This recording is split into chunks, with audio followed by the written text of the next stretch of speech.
여러분 아마 디즈니에서 나오는 정글북이라는 애니메이션 혹은 소설을 보신 적이 있으실 겁니다. 주인공의 이름은 모글리입니다. 모글리. 이 모글리는 사람이지만 늑대처럼 행동합니다. 왜냐하면 갓난아기 때 늑대 무리와 함께 지내며 늑대들에 의해 길러졌기 때문입니다. 모글리는 자기의 부모님을 늑대라고 생각했고, 늑대들은 모글리에게 부모로서 야생에서 살아가는 방법을 가르쳤습니다. 그래서 모글리는 사람이지만 늑대처럼 음식을 먹고 날렵하게 사냥하고 늑대의 언어를 이해합니다.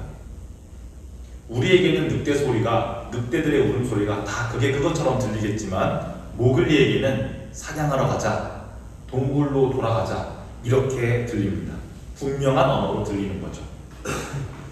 물론 디즈니에서 나온 애니메이션 이 정글북은 상상력과 창작이 가미된 소설이자 애니메이션이지만 실제로 1920년대 이후부터 이렇게 유아기에 실수로 혹은 부주의로 야생에서 길러진 아이들이 실제로 발견되기 시작합니다. 예를 들어 우크라이나에서 발견된 옥사나 말라야라는 소녀가 있습니다. 이 옥사나 말라야는 부모가 알코올 중독자였고 3살 때 부모들의 부주의로 인해서 야생에 버려지게 됩니다. 그 이후 8살, 9살이 되었고 나서야 발견되는데 그동안 늑대계의 무리들 속에서 지냈습니다. 발견 당시 옥사나는 4발로 기어다녔고 생고기를 먹으며 입으로는 개가 짖는 것처럼 지저댔습니다. 이후 구조한 사람들이 옥사나에게 언어를 가르치고 숟가락과 포크를 주는 방법, 글씨를 쓰는 방법, 직립보행, 2발로 걷는 방법을 가르쳤습니다. 야생에서 버려진 건 고작 5년, 6년 정도인데 성인이 된 이후에도 언어는 유치원생 이상으로 발전하기는 힘들었습니다.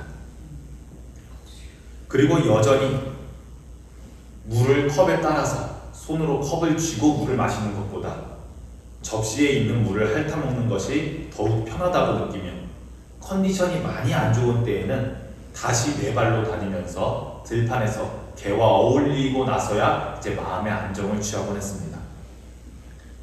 옥사나를 관리해주는 사람은 인터뷰 때 이렇게 말했습니다. 여전히 옥사나는 2발로 다니는 것보다 4발로 다니는 것을 더욱 편안하게 느끼고 그럴 때야 안정을 느낍니다 라고 대답했습니다. 이런 사례가 전 세계적으로 약 80건 정도 발견되었고 학자들은 이를 모글리 현상, 모글리 신드롬이라고 이름 붙였습니다. 이 현상은 우리에게 한 가지 사실을 분명하게 알려줍니다. 인간은 태어날 때부터 인간인 것이 아니라 태어날 때부터 인간으로 사는 것이 아니라 배우면서 인간이 되어간다. 인간은 되어가는 것이라는 겁니다. 특히 3살에서 8살 사이, 이 시기를 언어를 포함한 생활 습관을 배우는 결정적 시기라고 말합니다. 이 시기에 언어, 정체성, 그리고 관계의 뼈대가 형성되기에 결정적 시기, 크리티컬 피리오드라고 부릅니다. 그러니까 뭡니까? 배워야 할 때 배우지 않으면, 정체성이 형성되어야 할 때 형성되지 않으면 그 이후에 5년, 10년 아무리 가르쳐도 바뀌기가 어렵다는 겁니다. 늑대계 소녀 옥사나의 삶이 이것을 잘 보여주고 있습니다. 오늘 우리가 읽은 출애굽기 본문 속에서도 비슷한 장면이 펼쳐집니다. 이집트를 탈출하는 이스라엘 백성들은 무려 400년 동안이나 이집트에서 종으로, 노예로 살았습니다. 그러니까 자기 삶을 자기가 주인 의식을 가지고 나의 삶의 주인으로 살아본 적이 한 번도 없습니다. 뼛속까지 노예의 언어, 뼛속까지 노예의 사고방식, 노예의 감정이 배어 있습니다. 그런 그들을 하나님은 모세를 통해서 출애굽 이끌어내셨습니다. 출애굽, 그것은 단지 이 나라에 살았다가 저 나라로 옮겨가는 것이 아니라 완전히 정체성이 뒤바뀌는 해방의 사건, 구원의 사건이었습니다.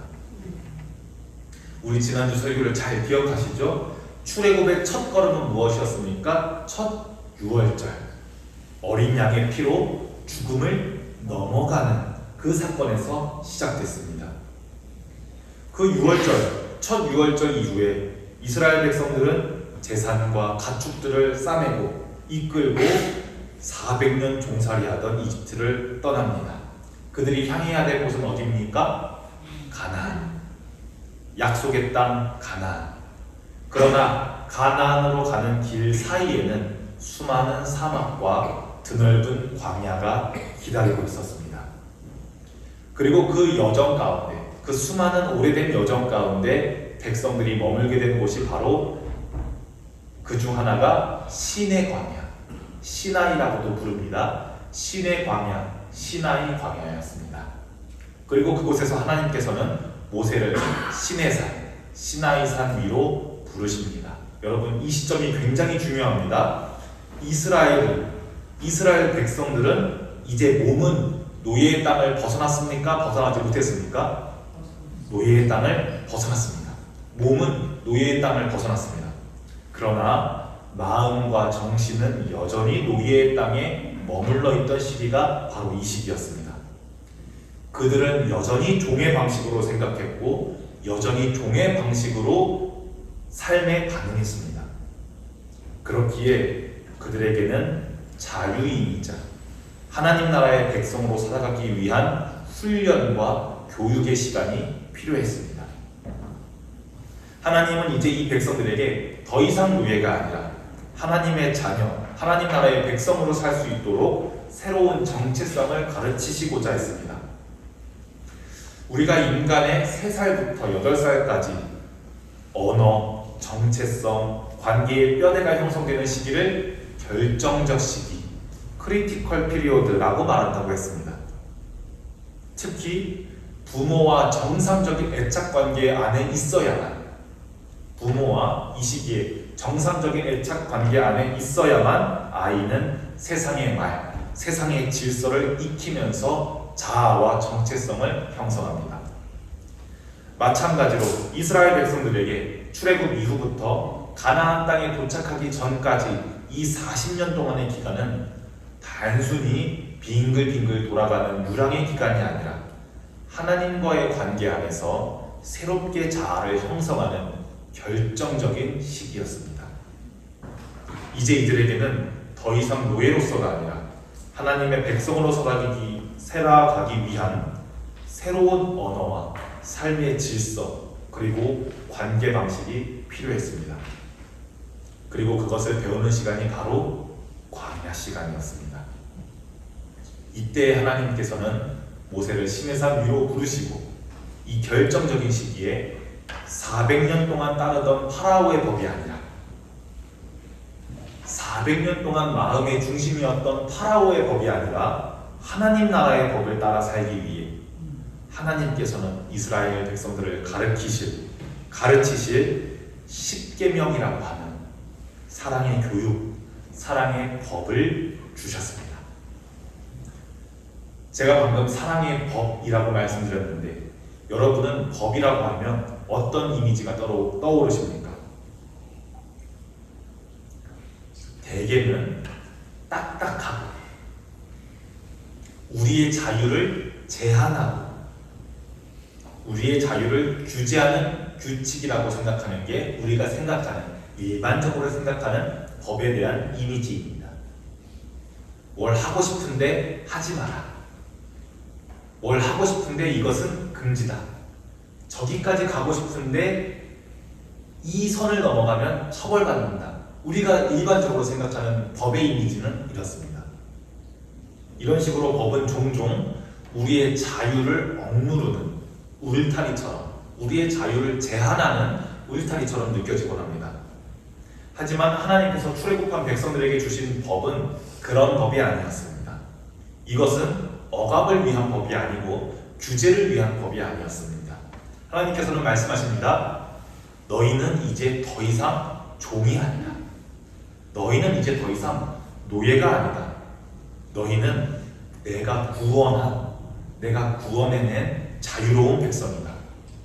그러니 더 이상 종처럼이 아니라 자유로운 백성답게 서로를 해치지 말고 하나님을 사랑하면서 이웃을 사랑하면서 살아가거라 말씀하십니다. 이 10계명은 자유로운 삶의 윤곽을 가르쳐주는 사랑의 교훈이었습니다.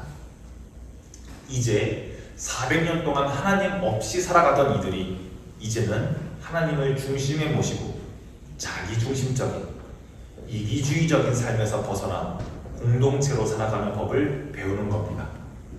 이제는 종이 아니라 내가 내 삶의 주인이 돼서 하나님을 사랑하고 이웃을 존중하면서 진짜 자유로운 사람으로 살아가기 위한 거룩한 가이드라인, 그것이 바로 10계명인 것입니다.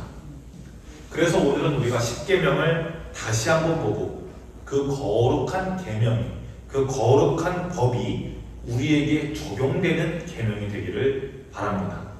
한번 우리가 첫 계명을 함께 읽어보겠습니다. 제1계명입니다. 시작. 너는 나 외에는 다른 신들을 내게 주지 말라. 네, 이 계명은, 첫 계명은 모든 계명의 토대입니다. 토대는 무슨 말이냐면 가장 밑에 있는 모든 위층들의 아래에 있는 가장 기본이 된다는 말입니다. 하나님께서는 출애굽이라는 구원 사건을 통해 이스라엘의 노예들을 구원해내셨습니다. 따라서 이 계명은 이제는 더 이상 파라오를 섬기지 않아도 되는, 구원받은 백성들은 이제는 누구를 섬기면서 살아갈 것인가? 라는 질문을 담고 있습니다. 지금은 그렇지 않지만 고대 근동 세계에는 다신교 질서가 당연한 사회였습니다. 그러니 각 민족들은, 옛날에 우리나라도 그랬던 것처럼 각 민족들은 자신들의 민족을 지켜주는 수호신을 섬겼습니다. 그 가운데 여호와께서는 이스라엘 백성들에게 참된 하나의 하나님이심을 선언합니다.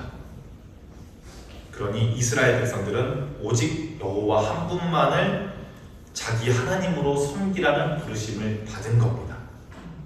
현대 사회에도 신은 굉장히 많습니다. 다양합니다.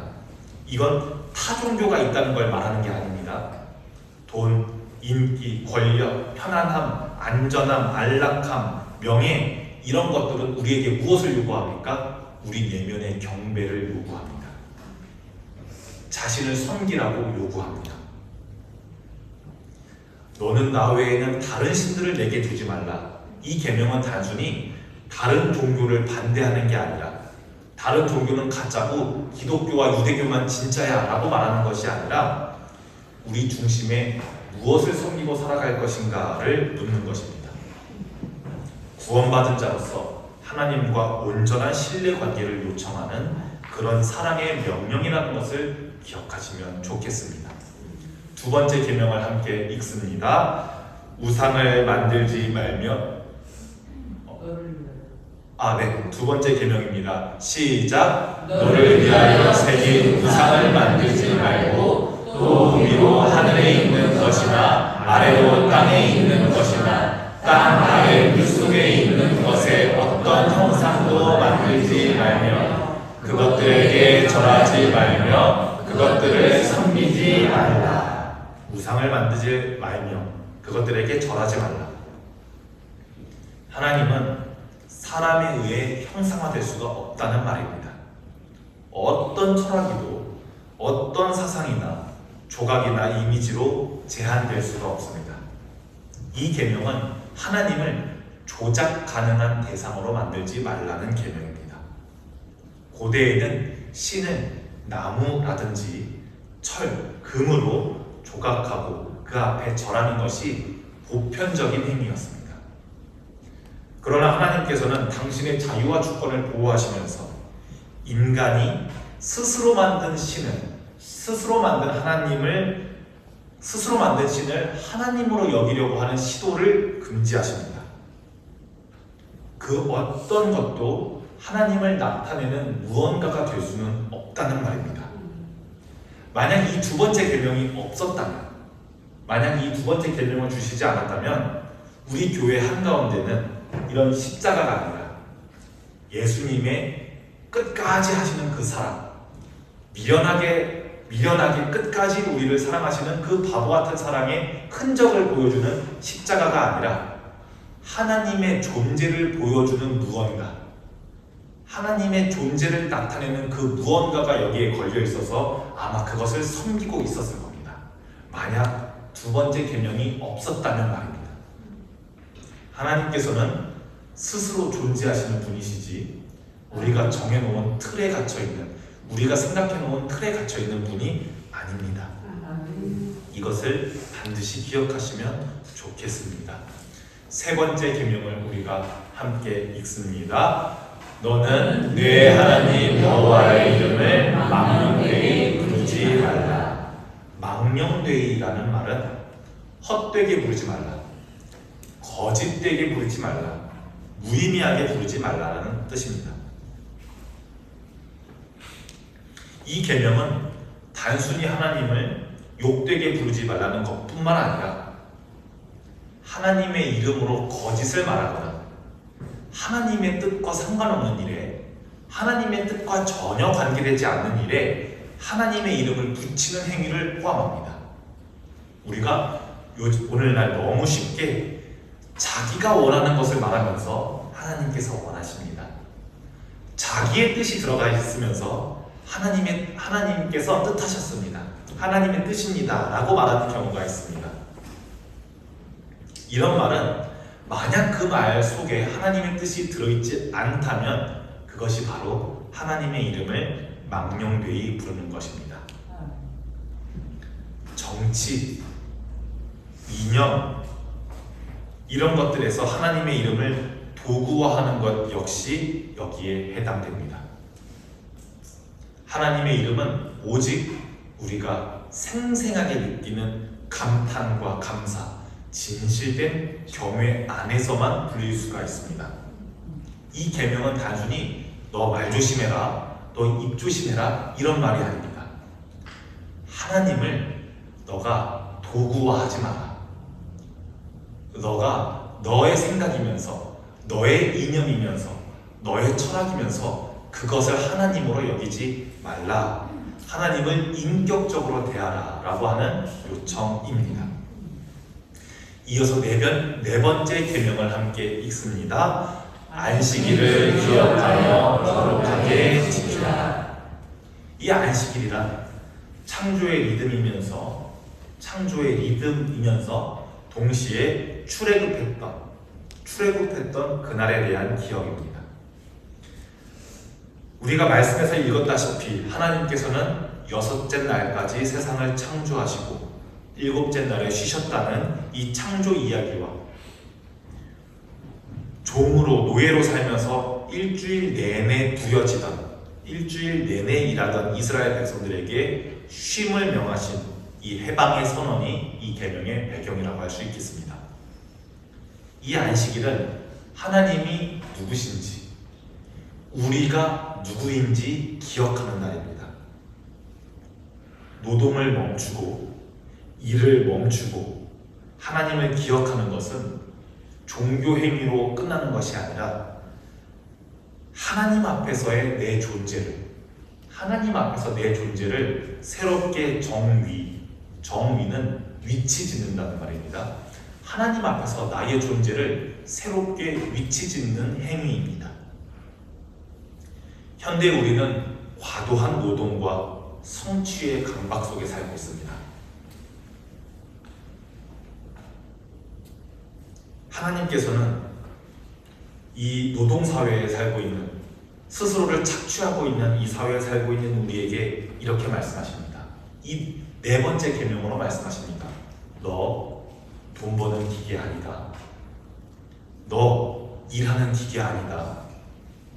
돈보다, 공부보다, 성적보다 뭐가 먼저냐면 너가 먼저다. 이렇게 말씀하십니다. 쉼을 통해서 하나님을 기억하고 너 자신을 돌아봐야 한다 라고 이 네 번째 계명으로 우리에게 말씀하고 계십니다. 첫 번째 계명부터 네 번째 계명까지 나 개인과 하나님 안에서의 명령이었다면 다섯 번째부터 열 번째 계명까지는 개인과 개인과 공동체, 즉 이웃들과의 관계에 대한 명령이 다섯 번째 계명부터 열 번째 계명입니다. 그중 가운데 가장 첫 번째 계명은 우리가 인간으로서 가장 먼저 만나는 이웃, 인간 누구든지 가장 먼저 만나는 이웃, 부모에 대한 명령입니다. 다섯 번째 계명을 함께 읽습니다. 내 부모를 공경하라. 공경하다, 무겁게 여기라는 말입니다. 부모를 인생의 무게를 두고 진지하게 바라보라는 말입니다. 이 계명은 하나님과 이웃 사이의 연결점에 위치해 있으면서 동시에 인간이 처음으로 만나는 공동체, 처음으로 만나는 가정이라는 공동체 안에서 존중과 책임의 태도를 가르칩니다. 오늘날 부모와 자녀의 관계가 점점 느슨하여지고 심지어는 노인을 경시 여기는 문화까지도 우리가 가까이 두고 있습니다. 하지만 부모를 공경하라라고 하는 하나님의 명령은 단순히 효도해라 이런 말이 아니라 당신의 삶의 근원을 존중히 여기라는, 소중히 여기라는 신앙의 태도입니다. 유일하게 이 다섯 번째 계명 뒤에 약속해 놓으신 것들이 있거든요. 여러분 성경책에 뭐라고 쓰여 있습니까? 너의 생명이 길리라.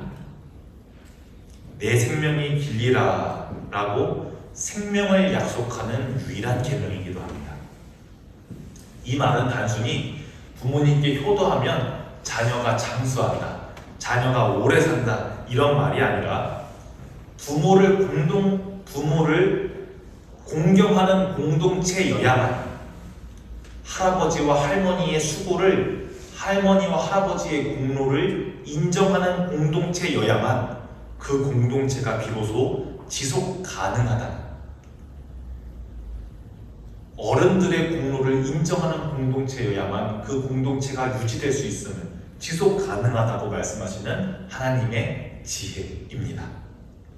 여섯 번째 계명을 함께 읽습니다. 살인하지 말라. 이 안에는 인간 존재에 대한 하나님의 존엄의 선언이 담겨 있습니다. 이 살인하지 말라의 살인은 히브리어로 라차흐라고 하는데, 이 라차흐는 정당한 전쟁에 의한 살인이 아니라 누군가 잘못해서 매를 대거나 사형에 임하는 그런 처벌이 아니라 개인의 악의에서 비롯된 의도적인 살해, 정당하지 않은 생명 파괴를 의미합니다. 이 라차흐라는 말은 하나님의 생명 창조에 대한 도전 행위로 받아들여집니다. 우리 창세기에서 어떻게 배웠습니까? 우리를 하나님의 형상대로 지으심 받은 존재라고 배웠습니다. 그러므로 누군가의 생명을 뺏는다는 것은 단지 사회 질서를 어기는 범죄를 넘어서 하나님의 형상을 훼손케 하는 신성 모독의 행위로 무겁게 다뤄집니다. 이 계명은 단지 죽이면 안 된다라는 말로 끝나지 않습니다. 왜 죽이면 안 되는가? 왜 죽이면 안 되는가라는 물음에 대한 대답을 통해 우리가 어떻게 살아가야 하는가를 묻는 계명입니다. 예수님께서는 산상수훈에서 이 계명을 더욱 깊이 해석하셨습니다. 너희들이 형제를 살인하지 않더라도 형제를 미워하기만 해도 이미 심판을 받는다라고 말씀하시면서 이 살인이라는 것이 단순히 총으로 이루어지는 것이 아니라, 단순히 칼로 이루어지는 것이 아니라 말로도, 감정으로도, 태도로도 사람을 죽일 수 있음을 예수님은 말씀하셨습니다. 오늘 우리는 물리적인 살인뿐만 아니라 악의적인 언어 폭력, 차별하는 것, 미워하고 혐오하는 것, 아픔 가운데 있는 사람을 무관심 속에서 방치하는 구조적인 폭력, 경쟁 속에서 누군가를 밟아야만 하는 구조, 이런 것들을 통해 우리는 언제든지 살인할 수가 있습니다. 제6계명은 살인하지 말라는 말과 함께 우리에게 질문합니다. 당신은 지금 생명을 살리고 있습니까? 죽이고 있습니까? 이 계명은 단순히 죽이지 말라는 금지 명령이 아니라 너는 생명을 죽이기 위해서가 아니라 너는 생명을 살리기 위해서 존재한다 라고 하는 하나님의 부르심입니다. 여러분들이 나는 살인하지 말라는 계명은 잘 지키니까 이라고 생각하지 마시고 죽이지 않는 자에 그치지 않고 생명을 존중하고 회복시키는 자로 부름받으셨음을 기억하시기 바랍니다.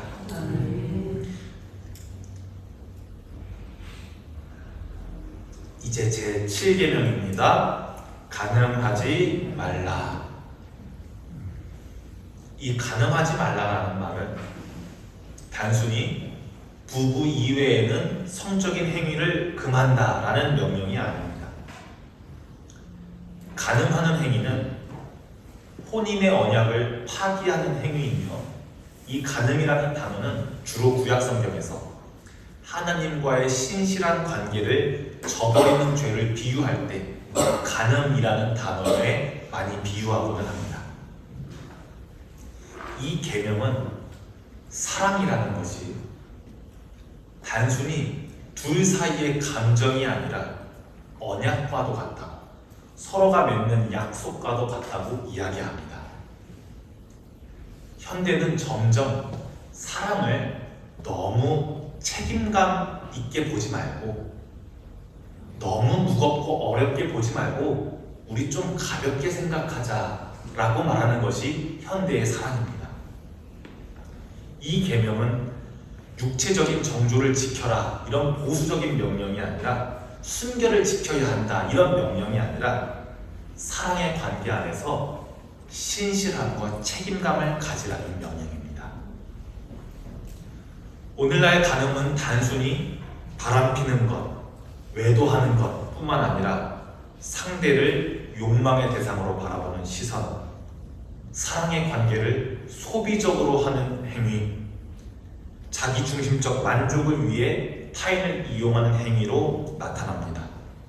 예수님께서는 또한 산상수훈에서 말씀하셨습니다. 음욕을 품는 자마다 이미 간음하였다. 이 계명은 단순히 기독교인은 그러면 손 잡는 것까지 되나요? 뽀뽀하는 건 안 되나요? 이런 것이 아니라, 이런 경계선을 나타내는 명령이 아니라 사랑하는 관계가, 사랑의 관계가 서로 신실함과 책임감 위에 있어야 된다고 말씀하시는 겁니다. 기억하십시오.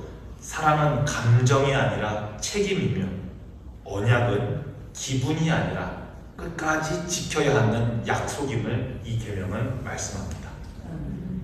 8번째 계명을 함께 읽습니다. 도둑질하지 말라.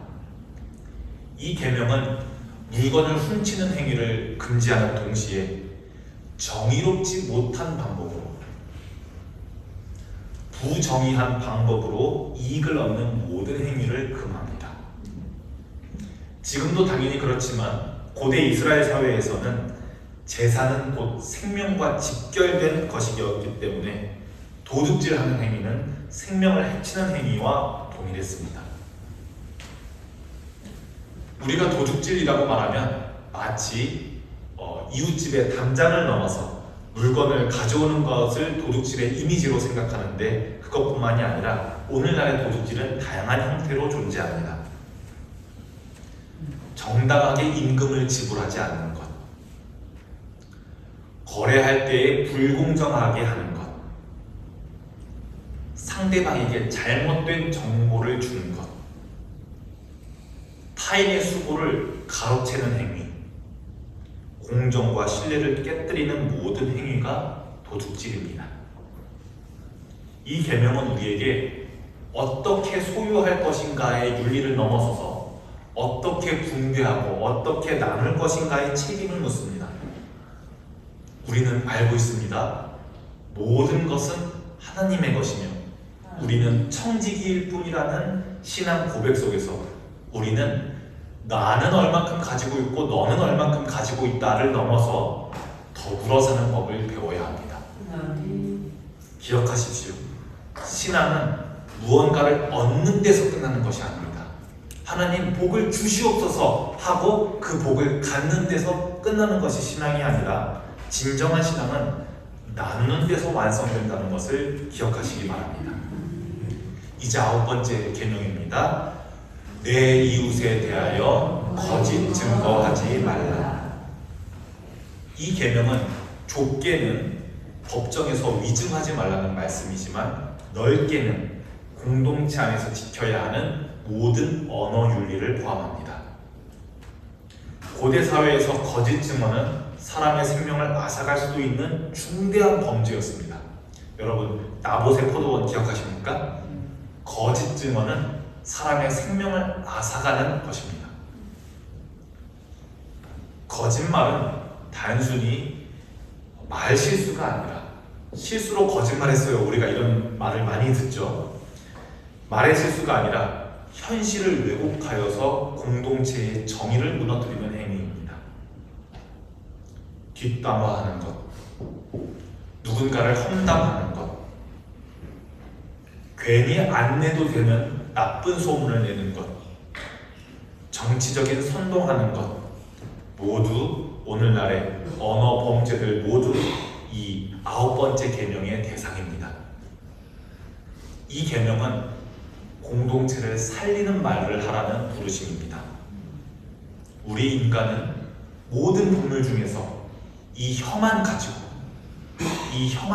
누군가를 살릴 수도, 이 혀만 가지고 누군가를 죽일 수도 있는 존재입니다. 여러분, 생명을 살리는 말씀을 하시기 바랍니다. 마지막 계명을 함께 읽습니다. 시작. 내 이웃의 집을 탐내지 말라.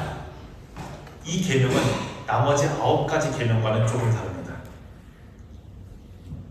앞선 계명들은 외적인 행동, 외적인 행위에 초점이 맞춰져 있다면 이 10번째 계명은 내면을 겨냥합니다.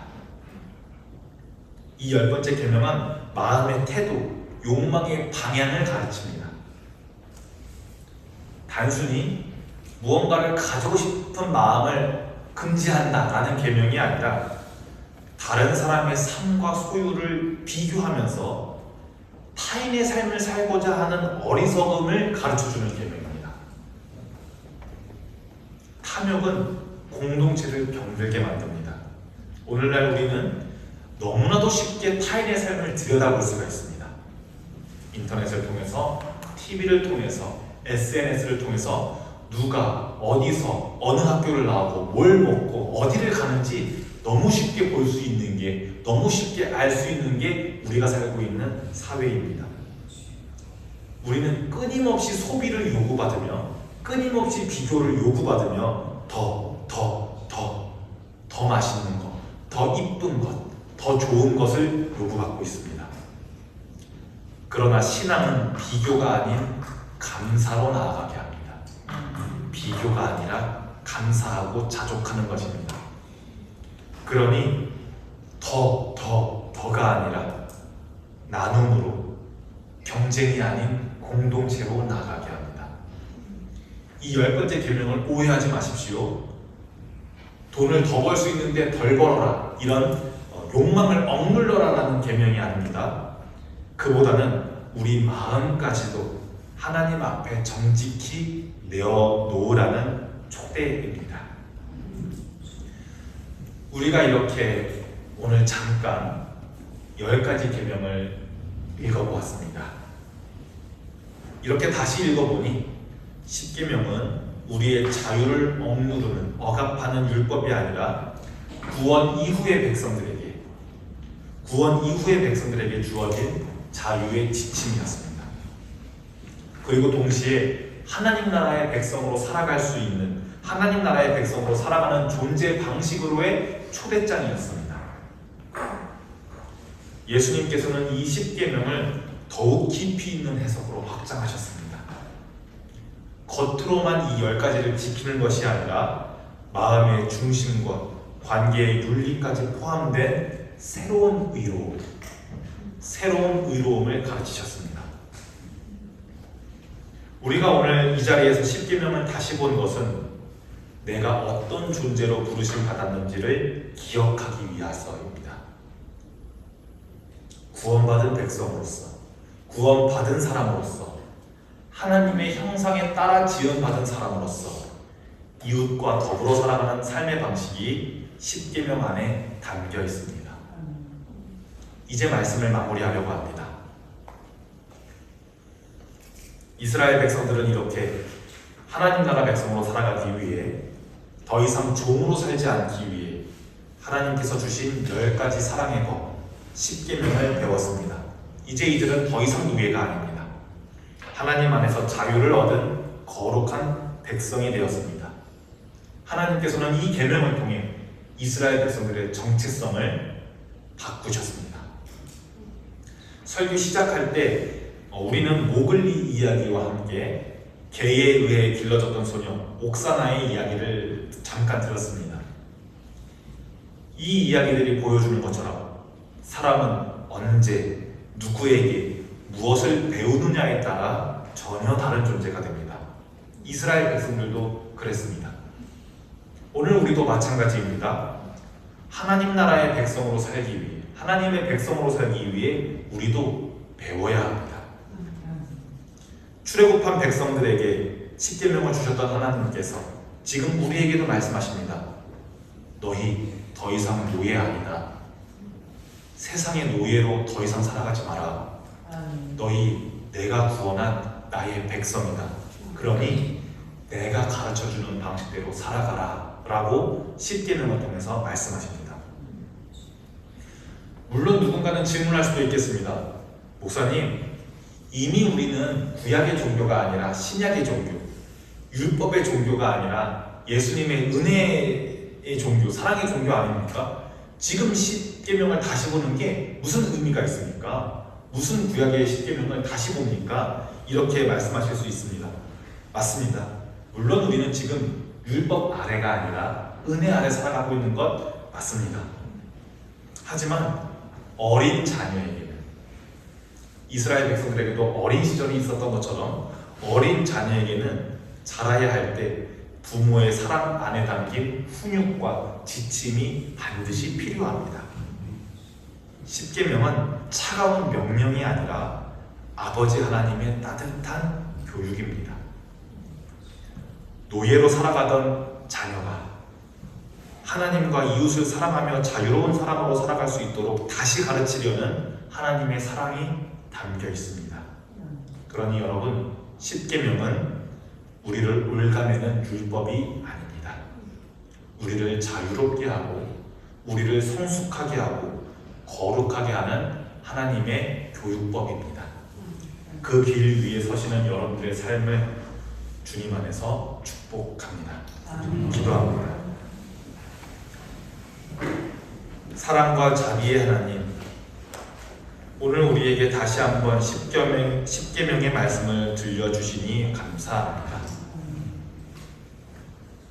오랜 종살이의 흔적이 남아있던 이스라엘 백성들에게 자유인의 삶, 하나님 나라 백성의 삶이 무엇인지 가르쳐 주셨던 주님, 오늘 우리에게도 그 사랑의 법을 가르쳐 주옵소서. 세상의 질서와 욕망 속에서 우리는 쉽게 길을 잃고 무엇을 섬기며 살아가야 하는지 혼란스러워할 때가 많이 있습니다. 그러나 오늘 주신 말씀을 통해 우리가 누구이고 누구의 백성으로 부름받았는지를 다시 기억하게 하여 주옵소서. 우리의 말과 행동이 생명을 살리는 자의 언어가 되게 하시고 우리 마음속에 깊은 욕망조차도 갈망조차도 주님 앞에 정직히 내려놓을 수 있게 하여 주시옵소서. 율법을 넘어 사랑으로 오신 예수 그리스도의 은혜 안에서 하나님의 백성으로 살아가는 삶의 기쁨과 자유를 누리게 하여 주시옵소서. 우리를 하나님의 자녀로 빚어가시는 성령님의 인도하심에 따라 날마다 새롭게 배우고 새롭게 살아가는 우리 모두가 되게 하여 주시옵소서. 예수 그리스도의 이름으로 기도합니다.